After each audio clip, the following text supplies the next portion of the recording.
The TV business used to think it had zapping all figured out. Men zap twice as much as women. Young men zap twice as much as old men. You can ride up these curved surfaces and the biggest do is wear a helmet.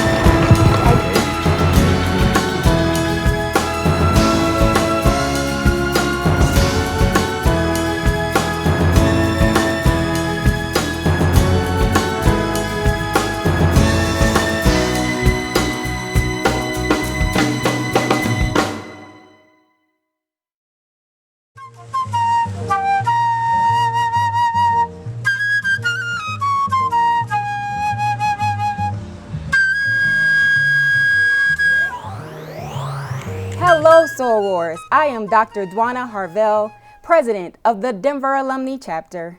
Greetings, sorors. I'm Simone Richardson, president of the Denver Citywide Chapter, Zeta Pi. Come on back to the Mile High City. I'm Denver Mayor Michael Hancock. I wish I could be there with you in Washington, D.C. Denver is so honored to host the Central Region's 46th Regional Conference. That is why I wanted to tune in for a minute tonight to personally invite each of you to the Mile High City next June. It has been a number of years since the Central Region has been our guest, and we can't begin to tell you how excited we are to have each of you back in Denver, Colorado.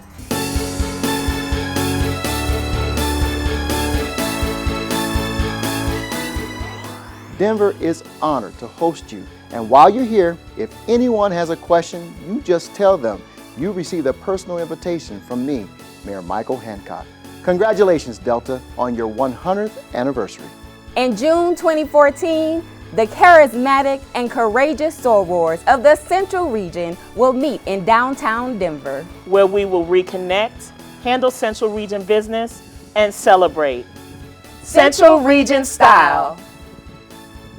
The U.S. Army is investigating 2 of its Denver area recruiters after a 17-year-old boy claimed they told him to lie and cheat to enlist. The Army needs fresh soldiers. 17-year-old high school journalist and honor student David McSwain is just the kind of guy the military would like. But he had his own idea.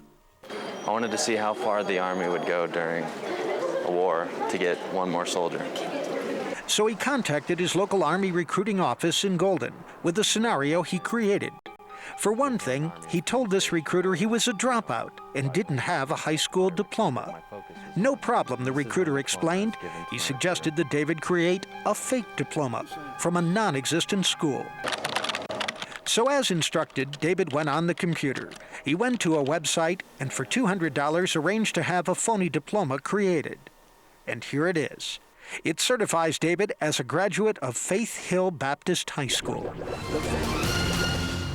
The business of paying for sex is taking a new turn along the Front Range. Prostitution can now be found in established neighborhoods, near churches and legitimate businesses, perhaps even near your home. The Rocky Mountain Stamp Library is here, and right next door,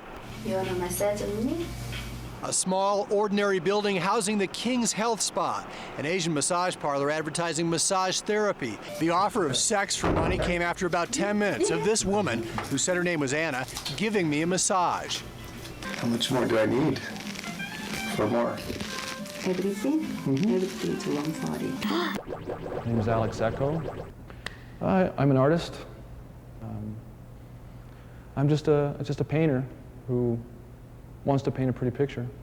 My hope is, first of all, to accomplish a beautiful work of art. The dialogue is so important to me, the dialogue of people questioning what they're seeing, getting past the surface of their skin, of their ideas, getting past the surface down into the core that we are all the same. The whole reason is about the human story, the story underlying the surface of our skin, of our ideologies. It's about really the underlying essence of all of us. We're not different. We are all connected. We're all one. It's just, I believe, our thought and our ideas that separate us. So this is the closest medium I can think of to express that. I didn't sleep well last night. I had a couple dreams about painting with something so toxic. Well, today we're painting with HIV positive blood and negative blood. America's most magnificent historic homes, Christmas comes wrapped in elaborate packaging. With colorful attention to detail and respect for the past, holiday tradition and spirit still radiate from these majestic Christmas castles.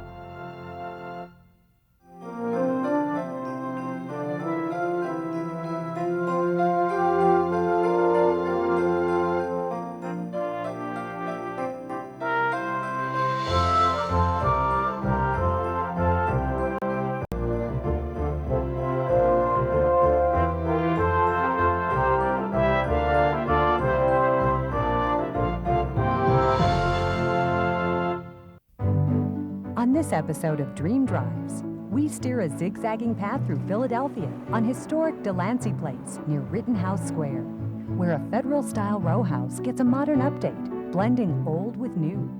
Also, we'll tour a home that strays from the simplicity of founding Quakers to reveal stunning craftsmanship inside. And a house that shakes things up on Delancey Place after a makeover by a noted architect. Those stories and more ahead on Dream Drives.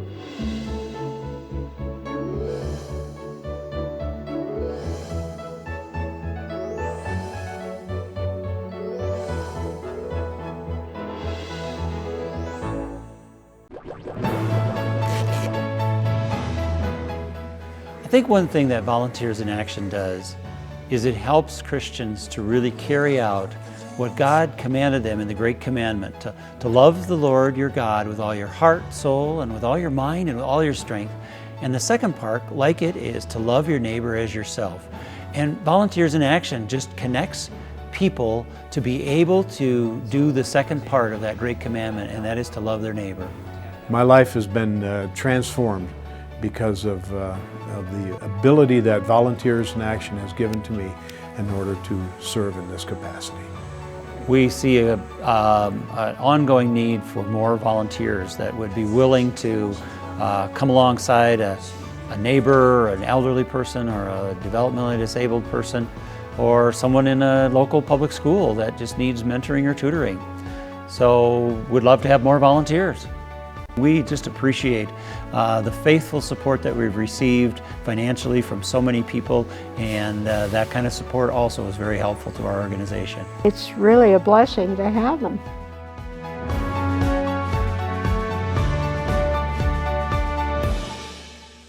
His girlfriend is telling her story only to CBS 4 investigator Brian Moss. Joins us live with the last bank that Lynch is accused of robbing. And Brian, she says she had no clue her boyfriend was a serial bank robber. How was that possible? Well, that's part of the reason why Julia Lundstrom wants to tell her story, so people understand her boyfriend thoroughly deceived and completely betrayed her, going so far as to fake having cancer so he could rob banks. Your boyfriend was a bank robber. My boyfriend was a bank robber. For Julia Lundstrom, that never occurred to her. And why would it? She met him 2.5 years ago, and it was love at first sight. Did he sweep you off your feet? He did. He did. I was recently out of a divorce, and it was probably too early for me, but he really did. So how did he do that? I just loved him. He was incredibly fun and generous and willing to do anything. Willing, federal authorities say, to rob banks, lots of them. 1 month ago, police arrested Adam Lynch in Denver, charging the Irish national with being the ho-hum bandit, a laid-back robber who stuck up 24 banks throughout Colorado and the western U.S. over the last 14 months. The whole time he was with Julia Lundstrom. He was the dashing Irishman, warm and generous. She was an accomplished financial professional, a perfect picture with one major crack.